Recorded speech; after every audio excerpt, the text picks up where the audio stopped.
That's all right with everybody. Okay. So Leo is with the Healthy Communities for SLO County, and I will hand it off to you. Thank you, Leo. Cool. Thank you. Thank you guys for having me. Thank you guys for sharing your space, your time. Been looking forward to meeting and connecting with new people, newer people, since COVID has kind of stopped us from doing so. So thank you guys. Thank you for reaching out. I'm happy to be here. Yeah, so I'll just go through the list of the prompt that I think Nadia, yeah, sent me. And then you guys can do some Q&A at the end, and happy to answer or provide any insight that I can. So a little bit about myself. I am Leo. I was born small world and small little community that we live in. I can literally see the building across from me where I was born. The old General Hospital here in San Luis Obispo. So I was born here in SLO, but I was raised in Paso. So I'm local. Lived in Paso most of my life. The first 22, 23 years of my life were all in Paso. From a low income family, low socioeconomic background, single mother, immigrant from Mexico, typical farm story, laborer, farm labor and whatnot. And then I became really interested in fitness in my mid 20s. I had low self-esteem. I was a really scrawny kid. And I hit the gym to, help out, see how, kind of impact. And eventually it just became this huge thing for me. I started working at a school in San Miguel, Lillian Larson Elementary. In my early 20s, I was like an after school program leader, an after school teacher is what they'd call us. And I was with fourth, fifth, and sixth graders in the after school program. And this is where I began to realize that our community is pretty disconnected from our eating habits and our health practices, especially on the preventative side. I started seeing kids coming into the school eating a bag of chips in the morning. They'd be leaving school eating a bag of chips in the afternoon. And then that's what they were eating for lunch, for dinner, who knows. And that's really where I became passionate about wanting to make an impact for my community, wanting to make an impact for my people, because these were, I knew a lot of these kids, I knew their families, and I knew they came from similar backgrounds to mine. And it was at no fault of their own, and it was at no fault of their parents, right? It was just about education and about realizing what was happening. But I realized that these kids were being set up for some pretty terrible, life-altering, diseases coming up here in their adulthood if they continued down the path that they were going on at such an early age. So that's when I became interested in becoming a registered dietitian. I wanted to become an RD to, come back to my neighborhoods, to these neighborhoods, to low socioeconomic neighborhoods, to be an educator on the preventative side of things. So I left the area and I went over to Cal State LA, where I received my bachelor's in nutritional science at Cal State LA. I was in Los Angeles for about 8 years. So most of my 20s I spent in Los Angeles. I'm aging myself here. But as I was doing my bachelor's, and I began to learn about the process to become an RD, I kind of lost some interest because I took on the loans to get my bachelor's. And then I don't know if you guys are familiar with the process, but you had to do a 1-year unpaid internship, and then go to school. You had to pay to do an 1-year unpaid internship. Just from like a social aspect of it, I was just like, that doesn't make any sense. I'm not going to pay someone to go work for them for free. But I still wanted to become an RD. So I took a job within the local nonprofit in Los Angeles called United Parents and Students. It was kind of out of desperation. I had just graduated college. I needed money. I was like on my last bit of savings right before I was like, hey, well, I'm going to have to go back to Paso with my family because I got no money to live out here anymore. So I kind of just took this job just because it had nothing to do with my bachelor's, but it had to do a lot to do with my social justice needs. So I became a community organizer for United Parents and Students. And it's here that I realized really that I could give back to my community in a different way. So in that organization, I was doing a lot of social justice work. We were doing a lot of work around safe routes to school, clean and safe streets, affordable housing, food retail, connecting with public safety, and doing some health equity work before health equity became a buzzword out here. So this was, 4, 5, 6 years ago, really connecting families and teaching families in those socioeconomic. So South LA, so I was doing a lot of work in South LA neighborhoods. Venice, believe it or not, has a huge low-income population. So I was centered in Venice, but we were doing work in Inglewood. Watts was another big area that we were working in. And we were teaching our families, we were teaching parents and students to learn how to be self-advocates. We were teaching them, we were giving them the tools. We weren't doing the work for them. We were just teaching them that they can make a huge difference, and they can make a big change, and they can use their voice, their own power to improve and bring up their own neighborhoods. And it was largely based around, the student safety. So that whole experience, again, the twists and turns of life, sometimes it can be amazing. That working there for the 3 years that I worked there, I learned more than I ever could have. And it was just amazing to be doing great work for these community members, for people that, similar to myself, similar to my mother. It was really, really awesome. And that's really where I found my love for social justice. I got tired of LA though. I hated, my commute was 2 hours. And it just wore on me, and I wanted to come back home. We were starting a little family of our own, and we didn't want to raise them, and we didn't want to raise our little daughter in Los Angeles. So we came back home. And again, life is just amazing sometimes. A position for a health education specialist in our program. So I am currently the program manager for the community wellness program for the Department of Public Health in SLO County. And we are the nutrition education and obesity prevention branch with CalFresh. So that's our program. And I was hired here as a health education specialist in early 2019. And I saw the job opening as I came back, and it just seemed to match my social justice wants and needs from community organizing with my nutrition background and in education. So it was just a perfect match. I bombed my first interview. And I sent this passionate email to the manager. I said, give me one more chance, I really don't feel like I presented myself really well. And I got a second chance, and they hired me. So it was pretty sweet. So I was a health education specialist, and that was my introduction to public health. Other than some of the previous work that I had done, growing up, even going through my education as a nutritional and bachelor's degree, public health wasn't, public health careers or public health wasn't really introduced or talked about. I had no idea that this was part of public health. So it was an introduction to me and to the public health inner workings. So that's how I got my foot in with public health. So as a health education specialist, I was doing a lot of work out in Shandon. Shandon is about 20 miles east of Paso. It's considered, kind of rural. There's no grocery store out there. There's not much out there other than the community, little school community. Forgot what the total population is, but that's where my site was. So I connected. It was pretty easy. I'm a local, born and raised in Paso, have family members, have close friends in Shandon. So it was easy to make those connections to the community and to leverage my, those connections to support the community. A lot of the work that we do, especially, as health education specialists, is we use the schools as hubs to connect with parents, to connect with students. And I was doing a lot of work. We do most of our work with elementary age students to start the prevention and teach healthy habits at an early age. We teach them cooking skills, life skills, how to, cut and how to, cook to the best of their ability. It's hard to do it in a classroom without a stove and whatnot, but we make the best of it. So they at the very least learn how to cut fruits and vegetables, dicing and mincing, all that stuff. Growing up, I didn't learn that until I got to school and I had a food service class. So we didn't have home ec. So it was pretty sweet to be teaching this to a bunch of kindergartners and preschoolers and first graders and whatnot. So eventually, the health education, the nutrition education part of it, I view it as just a foundational, fundamental piece of what we do, the base of what we do.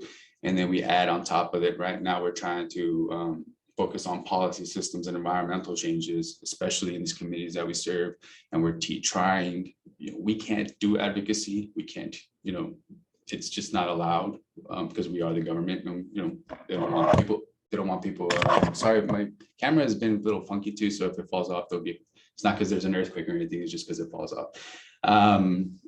But trying to get people to understand that the environment around us, the physical environment around us affects our healthy choices, our health choices, and how can we improve it? So we've been working with the schools and the school environment to improve it and to help promote health for the students, as well as trying to connect with community members to identify why, what are the barriers to healthy living out here, and then seeing how we can assist them in improving those. So as a health education specialist, two of my proudest projects was we got about 18 to 20 parents out in Shandon to connect with our planning department, and they were doing general plans, which is just future planning for our communities. So they were looking at Shandon's general plan for, future building in 2030, which doesn't seem so far away now. So they were getting parent input, and it was just great to hear the parents being able to give input to these city planners or county planners as to how their community can be improved. But we were also working with fifth graders, and fifth graders were analyzing the school environment, and they were looking at why, what were those barriers at their school, right? A dirty water fountain is not going to promote them to want to drink water because it's disgusting, it's off-putting. They're not going to want to play on the soccer field because it's full of holes, the grass is all messed up. It's just not safe. They don't feel safe running around out there. They're going to sprain an ankle, break a leg. They don't want to play on the play structure because it's all rusty and it's kind of outdated. It's too small for the amount of students out there now. So they were looking at all these things, right? And they were looking at, there's no health promotion materials up. There's no posters, there's no painting, there's nothing that promotes healthy living. So the students themselves, we were teaching the students to look around and to observe and to analyze their physical environment. And then we were teaching them to provide a solution. And the goal was, we were getting near the goal, and then COVID hit. But the ultimate goal was that the students were going to present their solutions. They had came up with their solutions, and they were going to present the solutions to a board. We're going to try to get the supervisor out there, the county supervisor out there, their superintendent, their principal. So to some of the decision makers, the students were going to present these solutions to them, and we were hoping that the students were able to pressure to get something out of it. So that was going to be, it was still fun. It was awesome to see a group of fifth graders. When I first started this project, I've been working with high schoolers and adults. And I was like, yeah, this is easy with high schoolers, adults, no big deal. With the group of fifth graders, to get them to think that they have the ability to make change was interesting. And it was fun to tailor those types of teaching moments to them. But they were getting it, and they were energized, and they were realizing like, oh, okay, now we can see why things are the way they are, but we don't want to move and whatnot. So that, of course, didn't go all the way because COVID hit, and then we became disaster service workers. So we were out of our original work for about 1.5 years. And then I got deactivated in February of last year. So about 1 year now that I've been back. And then I got promoted in July of last year. So I've been acting as a program manager since July. So 7 months now. And that transition has been interesting because it's my first managerial supervisor role. And then we've had a high number of turnover. So trying to keep, and then also trying to restart everything after COVID. So rebuilding our connections, rebuilding our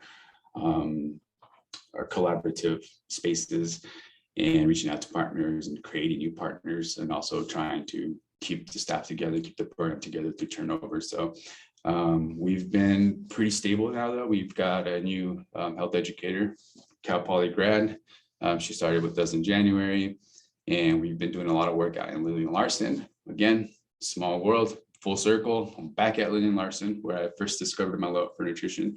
And now we're out there working with the elementary school, K-5, And we've been doing nutrition education there since the beginning of the school year, actually. And we've been able to be in the classroom, teaching the students in the classroom. So we go once a month, well, twice a month, because we do K through 5, and they have 2 sets of K through 5. So we go once a month, every Thursday and Friday. And we do nutrition education, and we do a little cooking lesson with the students each time that we go. So, and we're trying to, expose the students. So this month is March is National Nutrition Month, and a world of flavors is the theme. So we're gonna take rice balls and seaweed and teach the kids how to work with rice balls and seaweed. And it's gonna be interesting because I know a lot of the kids are gonna be like, "Oh my God, ew, seaweed, yuck." But that's what we do. We like to expose them to something different. And I mean, I didn't have seaweed. My Hispanic background, I didn't have seaweed until I was an adult. So it'll be interesting to see a lot of these kids be like, "Whoa, seaweed, cool." But so yeah, that's the bulk of the work that we've been doing, is supporting that. We've been doing virtual. So some schools still, each school is different. Some of them are okay with us being on campus. And again, our program, we only serve low income communities. So they have to be 50% or greater reduced lunch. That's how we can qualify as school. So that's the communities that we serve. Those are the communities that we serve. So we've been doing Shandon virtually. We used to do it in person, full on, but of course COVID, and so they haven't been comfortable. But they just gave us a go ahead to return. So we've been doing them virtually all school year. And now in March, we're going to go back and be in person. And it's great because the students still remember us. The students still remember what we talked about 2 years ago, even through COVID. They remember who I was. They remembered the nutrition talks, and they remembered the topics and the food group friends and all that. So it's amazing. And it's just like, it just shows that, sometimes it's, is this really making an impact? But then those type of moments are like, yeah, it is. They remember. So it's really rewarding. So that's currently, those are our 2 big things. We're working on a National Nutrition Month week. So I think it's the week of the 21st that we're going to be doing like a full Spirit Week, nutrition and wellness related at Lee & Larson. So that's currently taking up a bulk of our lessons, or our time as our day-to-day projects. And then the return of Shandon. So we're going to be in person at 2 physical schools with just a staff of 2. To give you guys some context, we used to have 4 educators and a program manager, and we do 2 schools. So now we're doing 2 schools with just myself and 1 staff member. So we're holding it down, and we're still providing services to our community. So the best that we can. So yeah, those are kind of the day-to-day things. And our current projects. The best part of my job, or the favorite part of my job, is people. I'm naturally an introvert, so it's kind of weird to say this. Very shy individual, but I just love connecting with the community. I love seeing the smiles on the kids' faces. I love seeing the energy that they get excited when they see it. So like, yeah, Leo, make you feel like a rock star when you step on the campus. That's fun. And just making the subject matter fun for them, and having, we plan activities and we're teaching them in a fun manner. And we also do adult education. So just connecting with adults and seeing, it's like my mom and, my grandma and whatnot. So it's just fun. It's the community part of it. And now that I'm a manager, I love the coaching part of it. I love helping people grow, learn and growing, and I myself am learning and growing all the time. If we're not growing and living or learning, then what are we doing? So that's my favorite part of it. The worst part of it is the administrative side of things. So the paperwork and, the budgets and all that stuff and the policies, and, sometimes there's moral clashes, right? Like I said, social justice is huge and health equity is a big thing right now, but we work with the government. So that's a little bit, you got to walk on your toes sometimes and walk on nails sometimes, because it's different, right? I can't, in my previous work as a community organizer, I could rile up a group of 20 to 15 parents and students, and off we go to the council member's office and make some demands.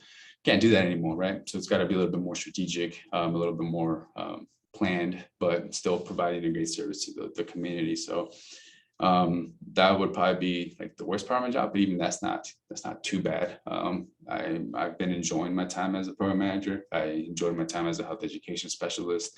And even during COVID, I was a contact tracer. It got a little old after the first couple phone calls, but I was blessed to have had, still been employed when a lot of people weren't. And we were doing a great service during a really rough stretch there. So, yeah, I don't think there's too many worst parts of the job, other than just, you know, me now taking a step back. Eventually, when we get our full staff and a full set of health educators, my concern is going to be, you know, will I still feel fulfilled, or, you know, will I still get that same feeling of being rewarded, or not being rewarded, but, you know, that rewarding, like I'm making a big impact, because I'm not going to be in the classroom as much. I'm not going to be as front facing with the community as much anymore, as I'll hand that off to the educators themselves. So how will I handle that? And will I still feel like I'm, you know, giving something back to my community in a different way? So when that comes up, we'll see what happens then. But for now, it's been pretty sweet. Many opportunities for volunteer work. Yeah, we were actually just talking about volunteers and how we can get some people more involved. It's been difficult, of course, you know, as we restart everything, and we've had staff turnover. So I'm still trying to get our staff caught up. But as things are coming up now, and as our program is restarting, I believe, you know, there will be opportunities for in classroom volunteer, or prepping before we go into the classroom. We start doing more community activities, community outreach. Those will bring up opportunities. So if you guys are interested, when the time comes, especially in the, I don't know, summer is difficult because you guys go home, or I don't know what the situation is, but a lot of times they tell us, you know, summer's kind of off limits because kids kind of just, you guys go and you return to wherever you're from. But you know, summer is, we do have a lot of partnerships. We do have a lot of things coming up in the summer. Those would be also more opportunities for volunteers. So at the moment, volunteering would probably look like helping us prepare. So preparing food before we head to the classrooms. It's something not as fun as washing dishes as when we come back from the classrooms. The issue is also that you guys' schedule, we're at a school all day, and our schools are not close to your campus. We are in San Miguel, and then we are at Shandon. Shandon is 50 minutes, San Miguel is about 40 minutes. So, you know, sometimes the scheduling is tough, but if you guys are ever wanting to just come observe our lessons and what we do in the classroom, and carry a couple bags around for us as we roll around from classroom to classroom, you guys are more than welcome to. You guys just provide me maybe some availability. We do most of our lessons on Thursdays or Fridays. At the moment, actually, all of our lessons are on Thursdays and Fridays. So if you guys have some time and you're interested, just coming to see and observe, I am more than welcome you guys to come check it out.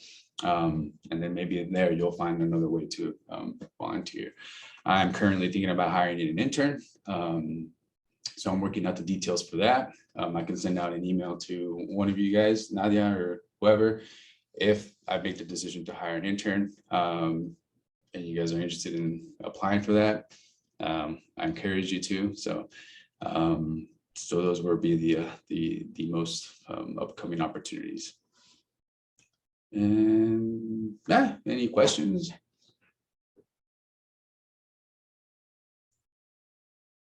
I have a quick question.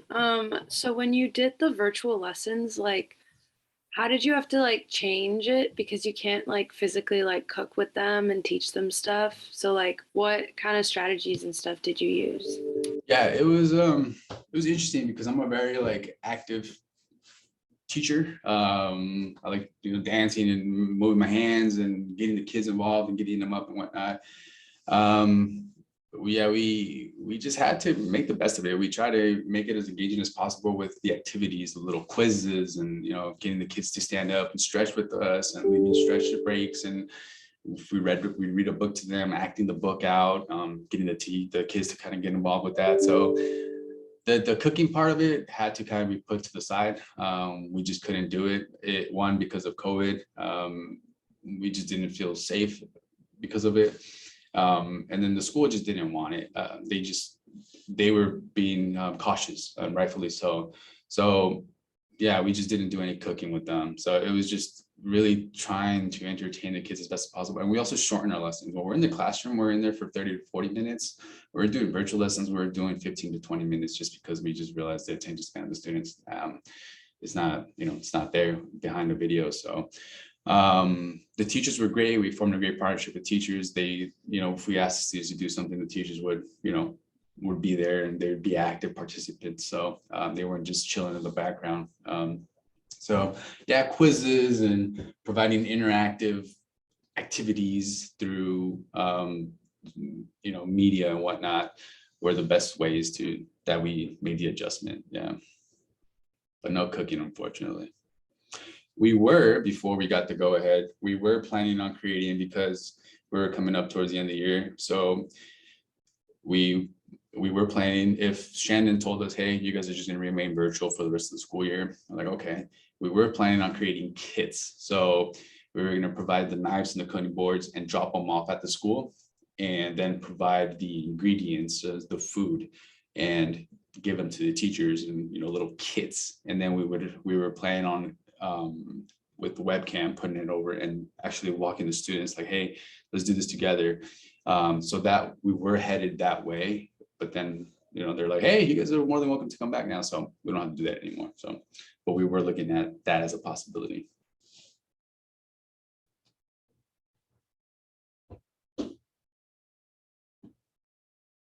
Any other questions? I have a question. How do your lesson plans change depending on the age of the kids that you're interacting with? Is it pretty similar throughout all ages or different? They're different. The older they get, the more detailed you can get.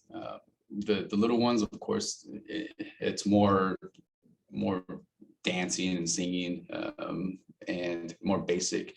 So the little ones, my goal with kindergartners is that they just remember that there's 5 food groups: fruits, vegetables, grains, dairy, and protein. And they have little food group friends, and Jane Grain, Mary Dairy, Dean Protein, Reggie Veggie, and Farrah Fruit. So they actually, if they can remember those at the end of the year, we've done a good job. And then as they get older, we're looking at the function of each food group, right? Fruits help to heal, protein with the muscles, dairy with strong teeth and bones, right? And then we start looking at serving sizes and how to read nutrition labels and all those more detailed. Those are safe for the older ones, the 4th and 5th graders. So typically we can talk about the same topic. So when we go on a Thursday, we try to keep the same topic, snack day, right? So we'll talk about snacks. But the way we talk to kindergartners is a lot different than the way we talk to 5th graders. And same with the activities. 5th graders can handle a little bit more complex activities, whereas kindergartners have to keep it simple. The language has to be simple, more direct, and straight to the point, where 5th graders you can be a little bit more creative with them. That answers the question.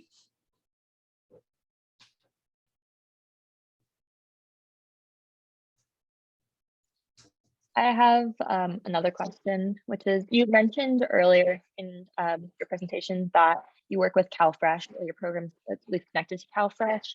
Does CalFresh provide you funding, or do you work to help connect families to CalFresh? What's that partnership like? No, we are CalFresh granted, so they are grantors. Yeah, and everything that we do is CalFresh approved. So all our curriculum comes from CalFresh. All of our activities have to be CalFresh approved. So yeah, CalFresh is our main funder. And so we work very closely with their guidelines and their policies. And this is, again, it's just the bureaucracy of government. One of our goals is to increase CalFresh enrollment, just to reduce general hunger and to increase access to foods, right? Our enrollment in our county is pretty low.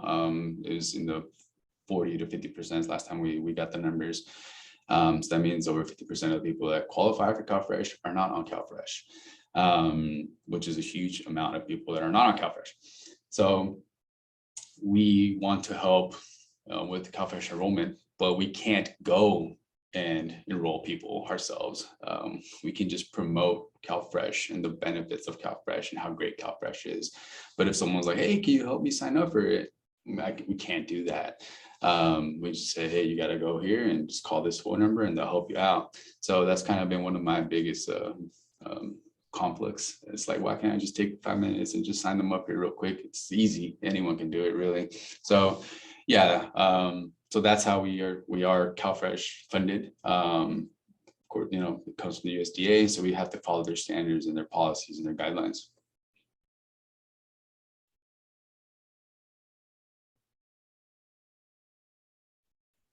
In terms of like adult education, what do you do for that? Yeah, so we haven't been able to do adult education due to COVID. But before COVID, we used to do adult classes. So we were at Lucia Mar, which is South County, Nipomo. We used to do work at Nipomo Elementary pre-COVID. So we asked in the elementary for a classroom to do adult school. So we were doing nutrition education for adults, both in English and Spanish. And it was a series of 5 weeks. And we were using a curriculum called Food Smarts. So we were teaching healthy habits and goal setting and wellness as well. So that was the adult education that we were doing. And it was fun, and I miss it. Adults are just as fun as kids. And I can be more real with adults, right? So we had a great group in Nipomo. We were in the middle of our 3rd week when COVID hit, and canceled everything. So it was kind of a bummer, because it was really just a fun and exciting group, and really energetic, and they were really passionate about what we were learning.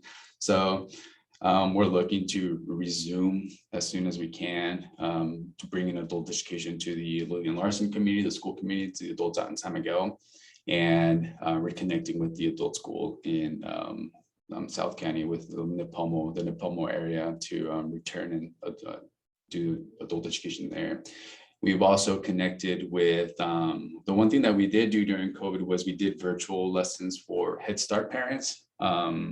So those were okay. They weren't very well attended, 3 to 5 people in each, but we got to connect with parents and kind of just, they would tell us what they were interested in learning, a nutrition topic, and we prepare a presentation for them on that topic. So we did about 6 of them with Head Start parents from all around the county. So yeah, but the more extensive part is I'd like to return to doing grocery store tours with parents here soon. That would be fun.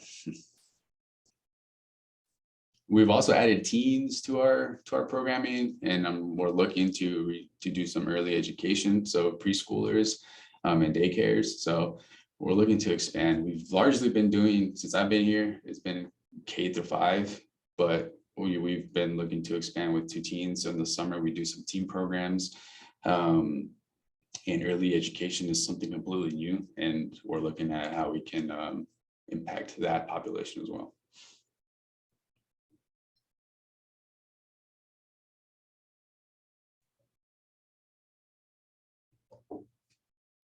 Any other questions? I have another one too. Yeah, Sorry. no, that's cool. Go for it. I'm not looking to get out of here. I'm in an implementation evaluation class right now, and I was wondering how you evaluate for your program effectiveness, like process evaluation, impact, and outcome, stuff like that. Yeah, so historically, we haven't had to do evaluations because of the size of our funding. We're on the smaller scale. But internally, we've been discussing how we should evaluate what we're doing. So there's a pre-evaluation. So when we do a lesson, the teachers should be doing a pre-evaluation with the students. So each student will fill out a questionnaire, and then post-evaluation. So at the end of the school year, a similar a post-survey, and the kids will say, hopefully, hey, we learned this and this and this and that. So we do those. And then we also do what's called a SLAC. So a SLAC involves school administrators. So we did this year. So the principal, the food service director, the PE teacher, and another staff member answers questions about nutrition education, physical education, and kind of what the setting is like at the beginning of the school year. And then at the end of the school year, they're going to answer the same questionnaire. And they're going to be able to say, oh, we improved this, we improved this, we improved this, we improved this. So those are the 2 biggest evaluations that we have. So that's how we are evaluating our program success in terms of nutrition education. CalFresh enrollment and CalFresh growth, that's done through DSS, which is the Department of Social Services. So they provide us the numbers as to how things are looking. So that's another way of evaluating.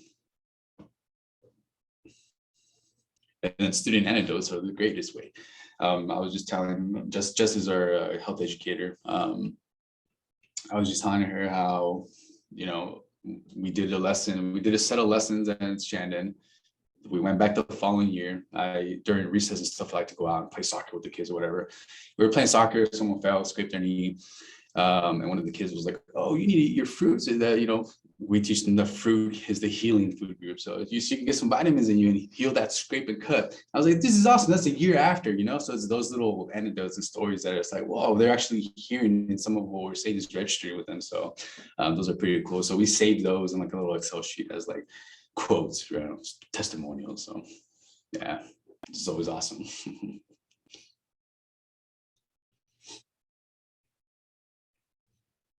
Any other questions?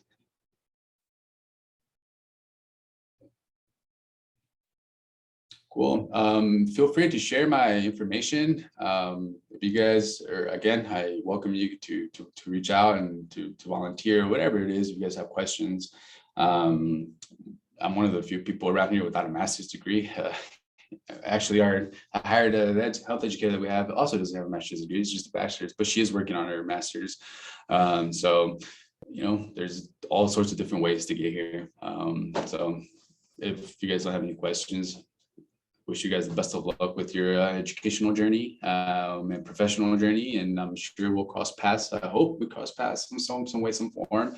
But yeah, just reach out, send me an email if you guys are interested in coming to one of the lessons, or when we do the National Nutrition Month week on March 21st to 25th or whatever that is, we'll be out on the campus doing some little activities. If you guys would like to come observe and join us in on those, I can fill you in on that as well. So yeah, just know that I'm an available resource if you guys need. Thank you so much. Cool. Good luck, guys. I don't know if it's finals week Yeah. with that coming up, but Thank you. all right. See you guys. Have a great day.